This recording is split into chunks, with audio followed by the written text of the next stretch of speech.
Bien, vamos a continuar con nuestra jornada de entrevista y es que ya la ACP anunció precisamente la adjudicación del estudio de impacto ambiental sobre el río Indio. Esto pasará en el 2026. Vamos a conocer de la mano de la arquitecta Raiza Banfield, pues todavía las comunidades se mantienen en oposición con esta situación del embalse de Río Indio. Conocer sobre todo la posición que tiene usted, arquitecta, sobre los posibles escenarios si todavía se mantiene una oposición de parte de las comunidades. Bienvenida a Hispania Informa.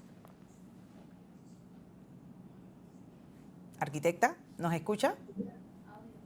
Yo escucho y Sí. estoy Sí, hablando. ¿No se sí, la escucha? pregunta sobre la posición que tiene usted ante el anuncio que hizo la ACP que en el 2026 ya va a adjudicar el estudio de impacto ambiental sobre el tema de Río Indio. Nos gustaría conocer su posición con relación a esto, pese a que las comunidades sí se ha advertido que se han hecho consultas con los mismos, se le ha manifestado cuál va a ser el 1, 2, 3, el proceso para pues reubicarlos del área, y también el gobierno ha dicho que este es un proyecto de interés nacional. ¿Cómo lo recibe usted? ¿Cuál es su planteamiento? En efecto, hago pruebas. ¿Me están escuchando? Sí, alto y claro. Ok, perfecto. En efecto, este es un proyecto del cual por parte de la ACP y del gobierno se ha hablado mucho. Entiendo también que ha tenido un proceso, sobre todo por parte de la ACP, de visitas a las comunidades, de contarles a ellos a nivel como individual y pequeños grupos de qué ha sido el proyecto. Yo misma participé de una especie de focus group que la ACP organizó para ir divulgando la información con respecto al proyecto. Y hay temas sobre la mesa y desde mi perspectiva los siguientes. Definitivamente es una obra de ingeniería importante y desde hace muchos años prevista como necesaria para efectos del mejor funcionamiento y aprovechamiento hídrico del canal, sin duda. Que la capacidad del río Indio puede proveer de manera eficiente esta agua, sin duda. Que la ACP está haciendo su esfuerzo según lo que la Constitución le mandata en cuestión de la gestión del proyecto y priorización del agua para consumo y tal. Sin duda. ¿Cuál es el problema y por qué las comunidades afectadas directa e indirectamente reaccionan? Porque el proyecto está siendo presentado como el proyecto de ingeniería que es, con un proceso, como lo menciona el plan de reasentamiento de la CP, de reubicación, reposición, reasentamiento. Pero eso yo misma no lo conozco, las comunidades tampoco. ¿Dónde está el plan? O sea, ¿dónde hay un mapa que se vean las tierras, la articulación entre la comunidad, la cuenca, el nuevo reservorio, la interacción ecológica, las fincas? O sea, Panamá estamos acostumbrados a hacer las cosas así, priorizamos la obra y luego lo que viene en consecuencia lo reorganizamos, lo reubicamos. De hecho, la misma construcción de la franja interoceánica implicó una monumental movilización, desplazamiento de personas hacia áreas. De ahí surgió Chame, Nombrador y toda esta costa del Pacífico panameño, cuando habían 44.000 personas en la franja interoceánica. Pero no había un plan de ordenamiento y hoy no hay un plan de ordenamiento que involucre a las comunidades como parte activa de la toma de decisiones. Y esto trasciende a la CP. La CP no lo puede hacer sola. Tiene que estar el MIBIOT, tiene que estar Mi Ambiente, tiene que estar el Ministerio de Desarrollo Social.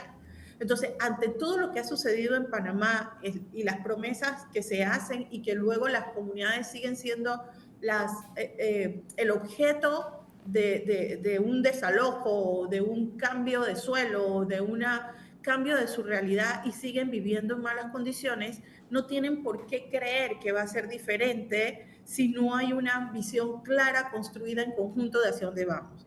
Y por esto reitero, esto es más que un proyecto de ingeniería, es un proyecto de socioecología que involucra a la gente, que involucra a los ecosistemas y que bien manejado debe beneficiarnos a todos, particularmente a los afectados directos, donde también deben tener agua para consumo. Ahora, arquitecta, ¿cómo se logra ese equilibrio entre un proyecto de necesidad nacional versus los derechos de las comunidades?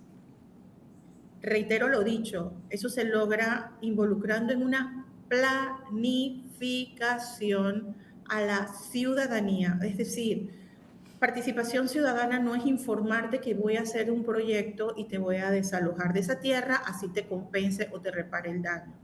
Participación en un proceso de esta magnitud implica trabajar con las comunidades. Países aquí al lado vecinos tienen experiencias similares de obras que impactan las comunidades y se hacen planes de reordenamiento que involucran no solamente dónde va a estar la casita, la paso de aquí a acá, y tus gallinas y tus vacas te los paso de aquí a acá. No, un proyecto de esta magnitud implica mejorías de las condiciones de vida, que no es solamente una mejor casa o una mejor finca, es una mejor integración entre todas las funciones del territorio. Pero en Panamá no tenemos esa práctica, reitero lo dicho.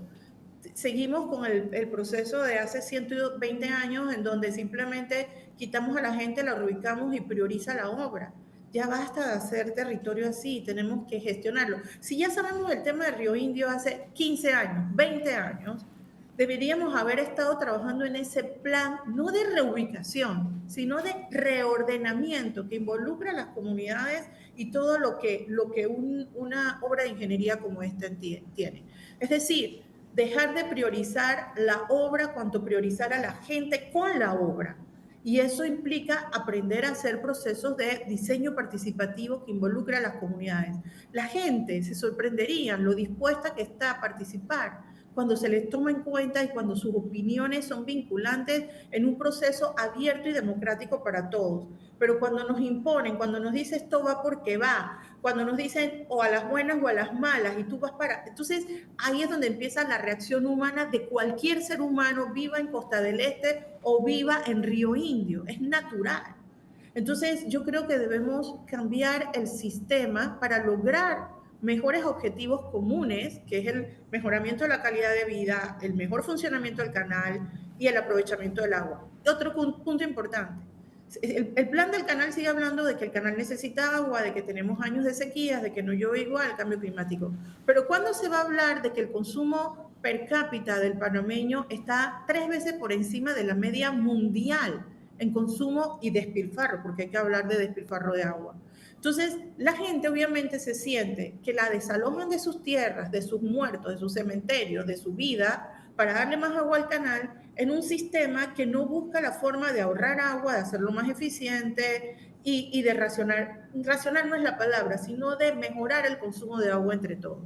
Entonces, es lógico que también sientan desconfianza si siguen siendo objeto de sacrificio, pero nosotros seguimos botando agua a diestra y siniestra. Más amplio que cualquier persona del mundo. Sí. Ahora, desde su punto de vista y en el conocimiento que pues tiene en la materia, ¿cuáles serían las posibles consecuencias en materia ambiental que pudiera atraer este proyecto para las provincias como Panamá Oeste, Colón, Coclé? Bueno, esa pregunta es muy compleja sin toda la información que se necesita sobre la mesa. O sea, del proyecto de la ACP no se conocen mayores cosas, salvo la cuenca, el diseño esquemático de la obra de ingeniería, dónde va a estar el reservorio, pero hay que hacer, y para eso son los estudios de impacto ambiental, un estudio muy coherente, ¿no?, con los ecosistemas. Hay expertos, biólogos marinos, hidrólogos, que indican que ya el sistema de represas, de reservorios, está desfasado, porque se ve cómo afecta a la fauna marina, a la calidad del agua. Por ejemplo, el volumen de agua que baja por el río Hoy, de Río Indio, a la costa, de donde se sirve la mayor cantidad de población de Río Indio, no va a ser el mismo una vez se represe para el uso del canal. El volumen va a ser un mínimo, y un río y un ecosistema marino costero requiere de un flujo saludable para que la vida del ecosistema siga. Entonces, ahí hay muchas ponderaciones que seguir tomando en cuenta, que van más allá de un estudio de impacto ambiental para aprobar un proyecto y punto. Es un estudio más bien de evaluación estratégica, ecosistémica. Como digo, siempre involucra y prioriza a las personas, pero en Panamá parece que no salimos de la mala práctica de hacer las cosas porque hay que hacerlas y después vemos cómo vamos emparchando y reparando en el camino. Y por eso es que estamos tan golpeados con proyectos impuestos, con proyectos que no son incluyentes, que son más bien excluyentes. Incluso lo más encomiable que para mí es el proyecto de canal, porque para mí sí, Panamá tiene la vocación de conectar el mundo. Panamá es un país canalero, Panamá es un país que requiere del agua para no solo el desarrollo humano, sino para su economía. Pero seguimos haciendo las cosas hasta en las mejores condiciones, como es este proyecto, a la fuerza, con el modelito tradicional que es rechazado porque no incluye, porque no vincula, porque no involucra a la gente, porque la subvaloramos y subvaloramos lo que la gente puede aportar en estos procesos. Arquitecta, ya para finalizar, amén de lo que usted ha señalado que es importante el tema de la planificación sin duda, ¿alguna otra alternativa que usted ha considerado en este escenario de pues, la situación del proyecto de Río Indio y el embalse del mismo, que podrían garantizar el tema del agua sin crear esos conflictos sociales, sin afectar precisamente comunidades como usted lo señala? Mira, yo creo que en un país en desarrollo y en un país que requiere hacer inversiones en obras tan importantes como esta, porque ciertamente tenemos un canal y requiere que sea eficiente y además el agua de consumo requiere también un manejo que tiene que ver con la intervención humana, porque en Ciudad de Panamá, Raiján, Chorrera, Colón, no tendríamos agua si no tuviésemos el agua Gatún y el agua de la Abuela, porque nuestra agua no depende de que teníamos un buen río Chagre, sino de estos reservorios que en su momento se hicieron. El tema es, y vuelvo al punto, no hay forma de hacerlo que no genere un impacto. Pero si nosotros vamos a sufrir sacrificios, tenemos el derecho como ciudadanos, particularmente quienes viven directamente en el área, ser involucrados en el proceso. Y reitero, no es que te voy a reemplazar tu finquita aquí, te la pongo acá. Es mucho más que eso, es cómo se desarrolla la comunidad. Si se va a impactar por una obra de ingeniería de tal magnitud, cuáles son los beneficios integrales, no para las X cantidad de familias, sino para el desarrollo comunitario a mediano y largo plazo. Cómo este proyecto beneficia la prosperidad, dado que vamos a sacrificar A, B, C, D. Ese tipo de balances hay que hacerlo de manera integral. Sí, hay un sacrificio, pero hay un beneficio que nos involucra y no es individual o familiar, es de desarrollo de los pueblos. Y tenemos que empezar a ver a Panamá desde esa magnitud, no el proyectito y los afectaditos y la compensación a B y C. El desarrollo implica planificación, no nos podemos escapar de eso, porque allí es donde podemos ver las compensaciones al daño, al impacto. ¿Me explico? Claro. Es allí donde tienes todos los elementos para poder sopesar. Pero si simplemente estamos viendo el proyecto de ampliación, la CP lo necesita, el canal lo requiere, el tiempo no nos da, entonces vamos poniendo la carreta sobre los bueyes y luego las consecuencias inherentes de rechazo y de desconfianza y de cómo vamos a creer que ahora sí va a funcionar. Bueno, me quedo con esas conclusiones y agradezco una vez más, arquitecta Raiza Banfield, por este enlace. Muchísimas gracias y buena tarde. Perfecto.